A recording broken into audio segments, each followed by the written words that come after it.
కోసం కష్టపడే వారి వీడియోలకు ఫేస్బుక్లో లైక్స్ కొట్టేవాళ్ళు నిజంగా దేశం కోసం ఏమీ చేయలేరా? సినిమా టికెట్స్ కోసం లైన్లో నిల్చున్నప్పుడు, తత్కాల్ టికెట్స్ కోసం, ఆధార్ కార్డు కోసం, జియో సిమ్స్ కోసం పెద్ద పెద్ద క్యూలో నిల్చున్నప్పుడు లేని బాధ ఈ దేశం కోసం బ్యాంక్స్ దగ్గర నిల్చుంటే వచ్చిందా? ఒక్క వారం ఓపిక పడితే అన్నీ సెట్ అయిపోతాయి. 60 సంవత్సరాల నుండి నిలువు దోపిడీ చేసిన ఒక్క మాట అనలేదు. ఇప్పుడు ఒక నాయకుడు వచ్చి మన కోసం, మన పిల్లల భవిష్యత్తు కోసం అద్భుతమైన అడుగేస్తే తట్టుకోలేకపోతున్నారా?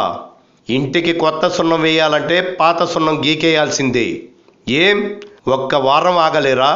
వైజాగ్లో తుఫాను వచ్చినప్పుడు, 1986లో వరదలు వచ్చినప్పుడు, తెలంగాణ సమైక్యాంధ్ర ఉద్యమం వచ్చినప్పుడు మనం కష్టాలు పడలేదా?